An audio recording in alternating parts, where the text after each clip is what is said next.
Ads లేకుండా latest episode చూడండి. అసలు ఇక్కడ ఏడు జరిగిందో లతమ్మ చెప్పింది కదా, అయినా నువ్వెందుకు అతన్ని అంతలా బెదిరుతున్నావు? ఎందుకు అతన్ని భయపడుతున్నావు?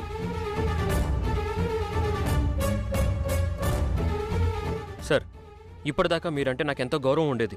అనవసరంగా ఒక వ్యక్తి మీద నోరు జారి ఆ గౌరవాన్ని పోగొట్టకండి సార్. చాలు. నేనేం మాట్లాడానో మీకు అర్థం కాకపోయి ఉండొచ్చు, కానీ నేను మాట్లాడే ప్రతి అక్షరం వీడికి అర్థమైంది.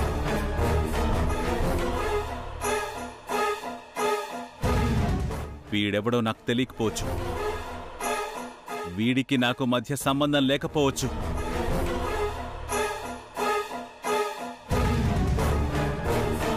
కానీ బయట రోజులు బాలేవు చిట్టెమ్మా.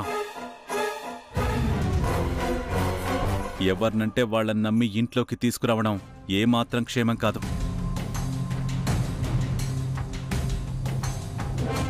మీ మంచి కోసమే చెప్తున్నాను.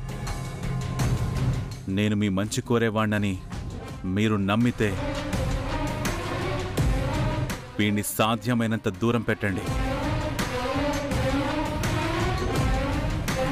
లేదు అనుకుంటే మీ కర్మ మీరు అనుభవించండి.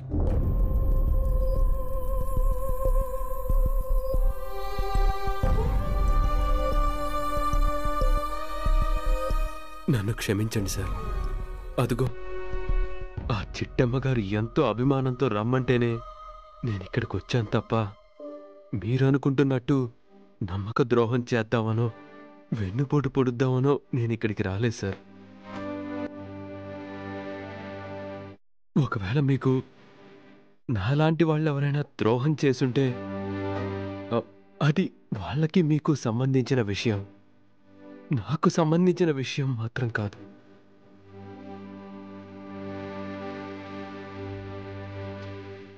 దయచేసి అందరినీ ఒకేలా చూడకండి సార్, ప్లీజ్.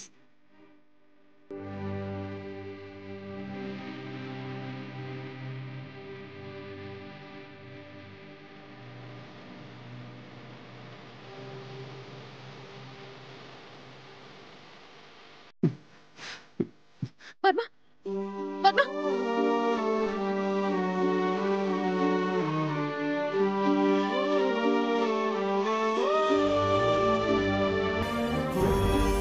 వీరనారాయణ గారు, ఏంటండి ఈ పంచాయితీ?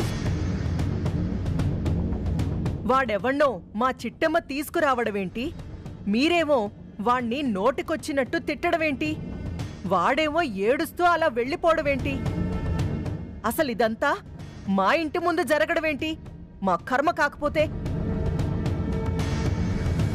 అమ్మా, ఆయనకి తిట్టాలనిపించింది తిట్టారు, అతనికి ఏడవాలనిపించింది ఏడ్చాడు. నీకు నవ్వాలనిపిస్తే నవ్వు, బాధ అనిపిస్తే ఏడువు. అంతేకాని ఆయన సంగతి తెలిసి కూడా ఆయన్నెందుకమ్మా ప్రశ్నిస్తావు? నోర్మోయ్. సారీ చిట్టెమ్మా, నువ్వందర్నీ గుడ్డిగా నమ్ముతావు. నీకు ఎలాంటి సంబంధం లేకపోయినా అభిమానిస్తావు, ఆదరిస్తావు. కానీ నీ మంచితనాన్ని, మానవత్వాన్ని అర్థం చేసుకునేంత గొప్ప మనుషులు ఈ లోకంలో చాలా తక్కువమ్మా. నాకులాగే గుడ్డిగా నమ్మి మోసపోతావన్న భయంతో, బాధతో అతన్ని తిట్టానే తప్ప అతని మీద నాకేమీ వ్యక్తిగత ద్వేషాలేవీ లేవమ్మా. మీ ఇంటికొచ్చిన వ్యక్తిని నేను తిట్టడం తప్పే. అలా అని మీరు అనుకుంటే నన్ను క్షమించండి. అచ్చా బాబాయ్, నువ్వు నా సొంత బాబాయ్ లాంటోడివి. నువ్వేం చేసినా మా మంచి కోసమే చేస్తావని నాకు తెలుసు బాబాయ్. నేనెందుకు మిమ్మల్ని అపార్థం చేసుకుంటాను? థ్యాంక్స్ చిట్టమ్మా.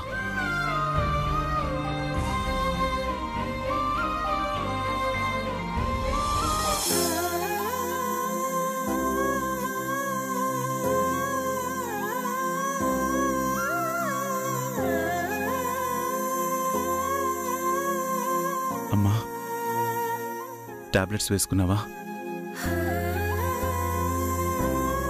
తప్పు చేసావురా వీరనారాయణ. ఎప్పటికైనా నా మనవడు నీ దగ్గరికి రాకపోతాడా అనే ఆశతో బతుకుతున్నాను. నువ్వు ఆ ఆశ మీద నీళ్లు చల్లి నీ చెల్లెల కుటుంబాన్ని మరింత దూరం చేసుకుంటున్నావురా. దూరం చేసుకుంటున్నావు. అమ్మా, బాధపడకమ్మా. నీకేం కాదమ్మా. నువ్వు త్వరలోనే మామూలు మనిషి అయిపోతావు. ఎందుకంత బాధపడుతున్నావు? ఈరోజు డాక్టర్ చెకప్ ఉంది. పదమ్మా, వెళదాం.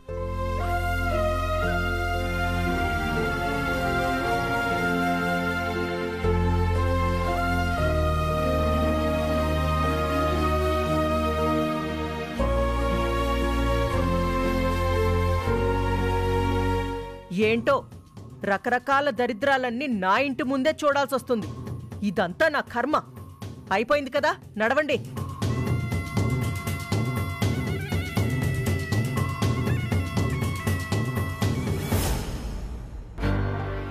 బావా, నాకెందుకు అనుమానం వస్తుంది బావా.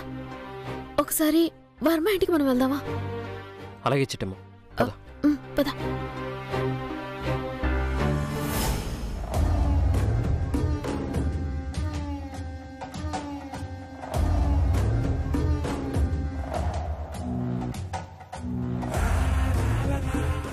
ఒరే అవతారం, ఆ వీరనారాయణేంట్రా ఆ ముష్టోణ్ణి పట్టుకొని తన సొంత బంధువుని తిట్టినట్టుగా, సొంత అల్లుణ్ణి తిట్టినట్టుగా అంత క్లోజ్గా తిట్టాడు? అవునక్క, ఆ ఏర్నారాయణ తిడతంటే ఆ ముష్టోడు కూడా మారు మాట్లాడకుండా మౌనంగా ఉండిపోయాడు. అవును సార్, నాకు తెలిసి వాళ్ళిద్దరి మధ్య ఏదో బంధుత్వం ఉంది సార్.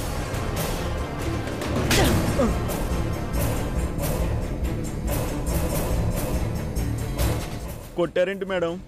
కొట్టాలా కొయ్యాలా? ఆ వీరనారాయణ జమీందారు. ఈ వర్మగాడు రోడ్డు మీద అడుక్కు తినే ముష్టివాడు. జమీందారికి ముష్టోడికి బంధుత్వమేంట్రా? మీరు చెప్పేది నిజమే మేడం. కాకపోతే వాళ్ళిద్దరి మధ్య ఏదో జరుగుతుందనిపిస్తుంది మేడం. నిజమే అక్క, ఆ ఏర్నారాయణేమో రేసుకుక్కలాగా బౌబౌమని అరుస్తా ఉంటే ఈ ముష్టోడు కనీసం మాట వరుసకైనా ఎదురు తిరగలేదు. నాకు తెలిసి వాళ్ళిద్దరి మధ్య ఏదో సంబంధం ఉందక్క. కరెక్టేరా తమ్ముడు. అది యజమాని యాచకుడికి మధ్య ఉన్న సంబంధమా, లేదంటే గతంలో ఈ ముష్టివాడేవైనా దొంగంటావా? కరెక్ట్గా చెప్పారు మేడం. నాకు కూడా అదే అనుమానం వచ్చింది. వీరనారాయణ గారు తిట్టిన తిట్టుల్లో సగానికి పైగా మీరు, మీ కుటుంబం నమ్మక ద్రోహులు, నైవంచుకులు, వెన్నుపోటు పొడవడంలో ఆరితేరిన వారని రకరకాలుగా తిట్లు తిట్టారు మేడం. కరెక్టేరా. నాకు తెలిసి గతంలో ఈ ముష్టివాడు ఆ వీరనారాయణకి ఏదో నమ్మక ద్రోహం చేసుండాలి, లేదా ఆయన్ని వెన్నుపోటు పొడుచుండాలి. కాబట్టే క్షమించడం తెలిసిన వీరనారాయణ కూడా ఆ ముష్టివాణ్ణి క్షమించకుండా నానా తిట్లు తిట్టాడు. అక్క, మనం చాలా అదృష్టవంతులం అక్క. దేనికిరా? ఇంతకు ముందే కదా ఆడిని మన ఇంట్లో పనికి రారా అని అడిగాం. అవును. ఆడే కనుక పనిలోకి వచ్చుంటే మన ఇంట్లో ఉన్న డబ్బు నగలు కొట్టేసుంటే ఆ తర్వాత మనం ఎంత ఏడవాల్సి వచ్చుండదో ఒకసారి ఆలోచించక్క. నీ బొందరా, నీ బొంద. ఆ లతకిచ్చి ఈ యదవని పెళ్లి చేద్దాం అనుకున్నాం. అందుకే పనిలోకి రారా అన్నాను. లేదంటే వాడితో మనకెందుకు? Correct madam. మీరు లతకిచ్చి పెళ్లి చేయడానికి వీడు మాత్రమే కరెక్ట్ పర్సన్. కాకపోతే వీరనారాయణ గారు తిట్టిన విధంగా వాడు మీకు నమ్మక ద్రోహం చేశాడనుకోండి, అప్పుడు మీరు పేరు ప్రతిష్టలతో పాటు డబ్బును కూడా కోల్పోవాల్సి వచ్చేది. నోరుముయిరా. ఈ కాంతమ్మని మోసం చేయడం అంత ఈజీ అనుకున్నావా? ఏదేమైనా సరే రేపట్నుంచి ఆ ముష్టోడి మీద మీ ఇద్దరూ ఓ కన్నేసుంచండి. వాడు గనక ఆ వీరనారాయణకి బంధువు అయితే. బంధువే అయితే అని ఆగిపోయేవేటక్క. ఏడ్ చేయాలో చెప్పు. నాకు తెలిసి ప్రపంచానికి తెలియకుండా వీరనారాయణకున్న ఏకైక బంధువు వాళ్ల చెల్లి మానసాదేవి మాత్రమే. మనింటికి ముష్టివాడిగా వచ్చిన వ్యక్తి ఆ మానసాదేవి కొడుకైతే?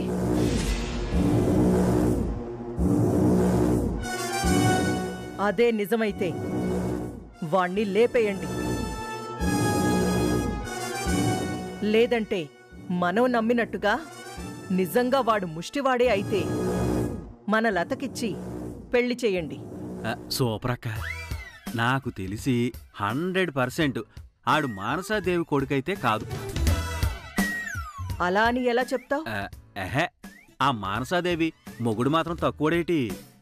ఏర్నారాయణకున్నంత ఆస్తి లేకపోయినా ఇంచుమించు ఏర్నారాయణకి పోటీగాడే కదా. ఆస్తులైతే ఉన్నాయి కదక్క. అవును, ఉన్నాయి. అయితే అన్ని కోట్ల ఆస్తుంటే ఆడు ముష్టెదవలాగా రోడ్డు మీద ఎందుకు అడుక్కుంటాడు? కరెక్ట్గా చెప్పారు సార్. మేడం, అవతారం గారి మాటలు వింటుంటే నాకు నిజమే అనిపిస్తుంది మేడం. నోర్ముయండ్రా. ఆ ముష్టోణ్ణి జాగ్రత్తగా గమనించారా? వాడి రాజసం, వాడి తేజస్సు, వాడి వర్చస్సు అచ్చం జమీందారింట్లో పుట్టినట్టే ఉన్నాడు. కాకపోతే ఎందుకో అడుక్కుంటున్నాడు. వాడు నిజంగా గతిలేక అడుక్కుంటున్నాడా లేదా నాటకమాడుతున్నాడా? మీరిద్దరూ తేల్చండి. అలాగే అక్క, నాకు వదిలేయి. 2 రోజుల్లో ఆ నిజంగా ముష్టోడో లేదంటే ఆ ఏర్నారాయణకి బంధువో నేను తేల్చేస్తా కదా. త్వరగా తేల్చేయి.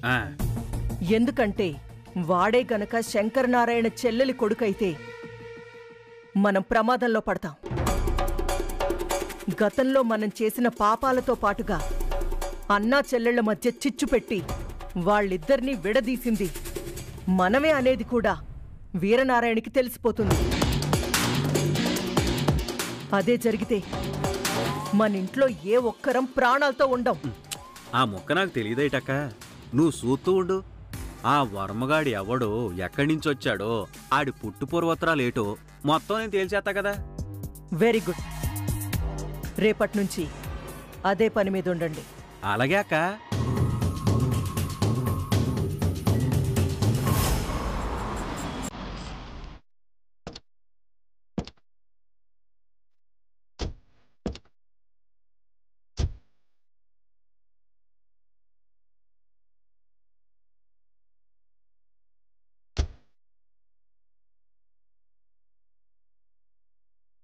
పాపం వాళ్ళ మావయ్య గారు తిట్టిన తిట్లకి మన జమీందార్ గారు ఎంతలా ఏడుస్తున్నారో. అవునన్నా, మన సార్ని వాళ్ళ మావయ్య అన్ని మాటలనేసరికి నిజంగానే నాకు కోపం వచ్చింది. కాకపోతే సార్ మొహం చూసి ఊరుకున్నాను. ఒరేయ్, లేకపోతే ఏం చేస్తావురా? ఆ వీరనారాయణ గారి సంగతి తెలుసా? నరికి పారేస్తారా? కాస్త జాగ్రత్త.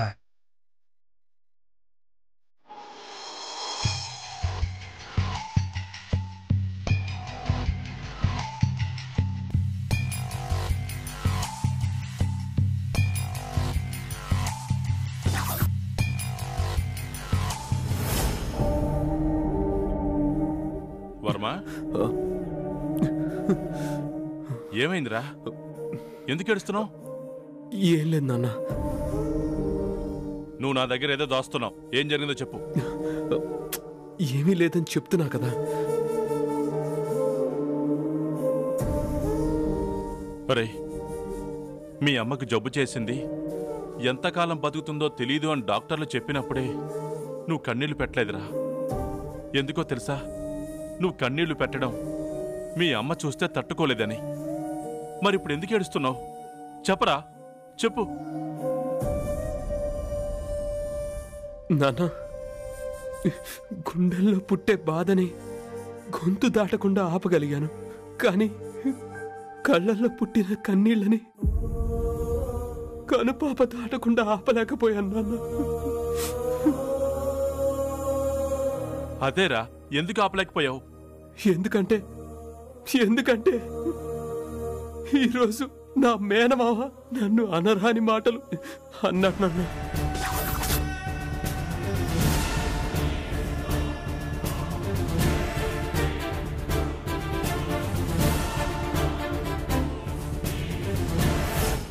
ఈయన బావా వీరనారాయణ బాబాయ్, ఈ శేఖర్ వర్మకి మేనమావంట. అవును చిట్టమ్మా, మన అనుమానమే నిజమైంది. వీరనారాయణ గారు ఈ శేఖర్ వర్మ పరాయి వాళ్ళు కాదు, సొంత మేనమామ మేనల్లుడు. అవును బావా, అంటే శేఖర్ వర్మ కన్న తల్లే వీరనారాయణ బాబాయ్ సెల్లా. ఇంకా అనుమానం ఏంటి చిట్టమ్మా? నీ అనుమానమే నిజమైంది. ఏడి బావా ఇది? శంకర్ నారాయణకి రక్తం పంచుకు పుట్టిన సెల్లెలు మానసదేవా వీరనారాయణ బాబాయ్ సెల్లి ఈ శేఖర్ వర్మ తల్లా. ఏమన్నాడ్రా? ఆ మూర్ఖుడి గురించి ఏమన్నాడు చెప్పరా? ఏమంటాడు నాన్న? అనడానికి ఆయన దగ్గర ఏముంది? ఎప్పుడు ఆయన అనే మాటే, ఎప్పుడు నేను వినే మాటే. మీరు నమ్మక ద్రోహులు, నయవంచకులు, వెన్నుపోటుదారులు అని ఆయన నోటికొచ్చినట్టు నిందించారు నాన్న.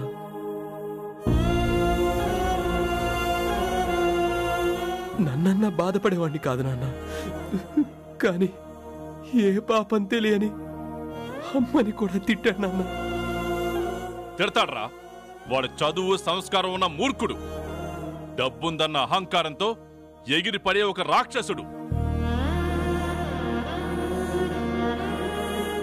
వాడికి మనుషులు అవసరం లేదు, మానవ సంబంధాలు అక్కర్లేదు. మనిషి జాతిలో బతికే మృగాలు వాళ్ళు. అయినా వాడు నీకెందుకు కలిశాడ్రా?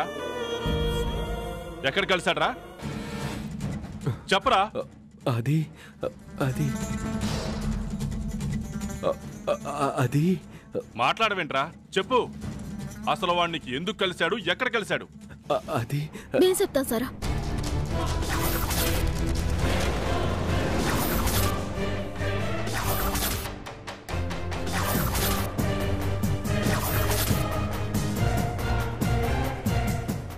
మీరు మా ఇంటికి ఎందుకొచ్చావంటే గతంలో 2 కుటుంబాల మధ్య జరిగిన యుద్ధం ఏంటో తెలుసుకుందామని వచ్చాము. ఏ సంబంధము లేని మమ్మల్ని తమ సొంత బిడ్డల్లాగా భావించి వీరనారాయణ బాబాయ్ మిమ్మల్ని మాత్రమే శత్రువుల్లాగా ఎందుకు భావిస్తున్నాడు అని తెలుసుకుందామని వచ్చాము. ఏంటి? ఆయన వీరనారాయణ గారు మీ బాబాయా? ఆయన సొంత బాబాయ్ కాకపోవచ్చు, కానీ మా చిట్టమ్మకి సొంత బాబాయ్ కంటే ఎక్కువ, నాకు సొంత ఆత్మీయుల కంటే ఎక్కువ. నాకు తెలిసి ఆయన ఏ తప్పు చేయరు, తప్పు చేసిన వాళ్ళని క్షమించరు. ఒకటి మీరైనా తప్పు చేసి ఉండాలి, లేదా ఆయన పొరపాటైనా పడుండాలి. వాడు పొరపాటు పడ్డం కాదు, మేమే వాడిని పొరపాటుగా అర్థం చేసుకున్నాం.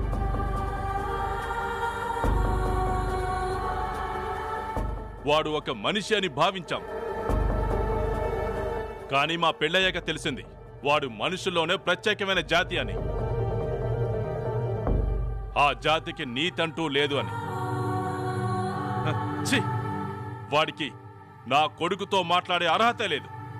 అలాంటిది మీ అందరి ముందు నా కొడుకుని తిడతాడా?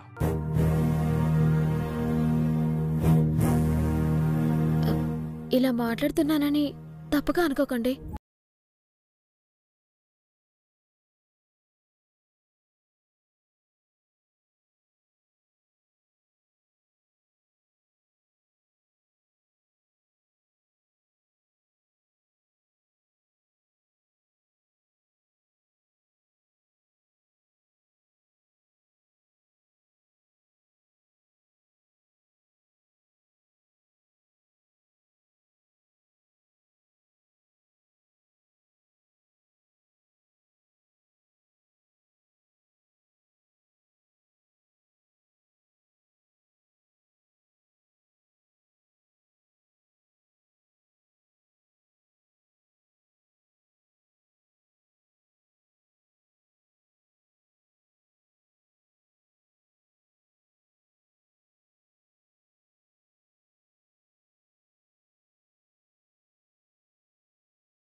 జమీందారీ వంశంలో 5 తరాల తర్వాత పుట్టిన ఏకైక ఆడపిల్ల మా అమ్మ.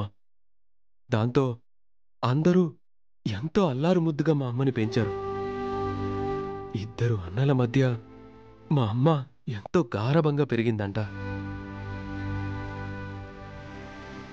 మా పెద్ద మావయ్య శంకరనారాయణ గారికి, మా చిన్న మావయ్య వీరనారాయణ గారికి మా అమ్మంటే పంచ ప్రాణాలంట.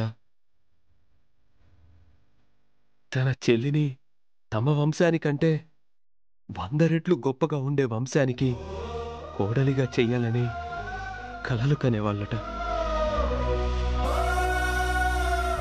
తలరాతో మా అమ్మ నిర్ణయం తెలియదు కానీ మా అమ్మ నాన్న ప్రేమించుకున్నారు. ఇంతలో ఏం జరిగిందో తెలీదు. మా అమ్మ నాన్న మా మావయ్యలకు తెలియకుండా లవ్ మ్యారేజ్ చేసుకున్నారు. ఆ అవమానం భరించలేక మా తాతయ్య గారు గుండెపోటుతో మరణించారు. అచ్చా!